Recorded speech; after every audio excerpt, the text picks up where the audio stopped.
A public service announcement. What is psychosis?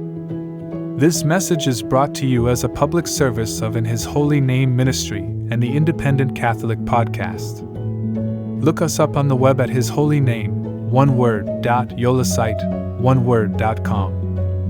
Psychosis is a mental health condition that affects how a person thinks, feels, and behaves. One's perception of how they and others interact with the world around them are distorted. It can cause someone to have difficulty distinguishing between reality and their own thoughts. People with psychosis may experience hallucinations, delusions, disorganized thinking or speech, and other changes in behavior. People who experience psychosis often have difficulty understanding reality. People who experience psychosis are not in touch with the reality around them. The appearance of the symptoms of psychosis can vary from person to person, but some common symptoms include hallucinations, seeing or hearing things that aren't there. Delusions, believing something that isn't true.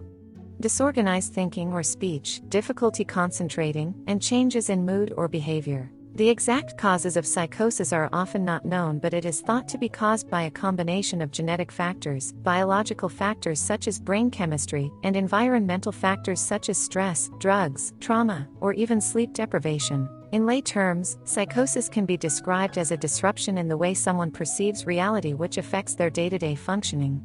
It is important to understand the presentation of psychosis in order to provide adequate treatment for those suffering from it. Experiencing psychosis can be a frightening and overwhelming experience for the individual. It can be short-term or chronic. It is important to recognize the signs of psychosis and seek help as soon as possible.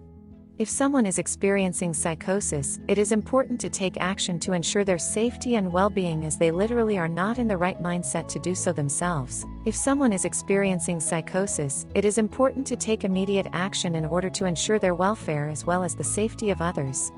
It is essential to recognize the symptoms of psychosis and respond accordingly. It is important to seek emergency treatment immediately. It is also important to create a safe environment for the individual by removing any potential triggers or sources of stress. Do not transport a psychotic individual in your personal vehicle. Call 911. Let the trained EMS professionals address the situation. Finally, it is essential to understand how best to support someone with psychosis in the long term by educating yourself and working with the individual's treatment team. You can begin by taking a local mental health first aid course through your local community mental health center.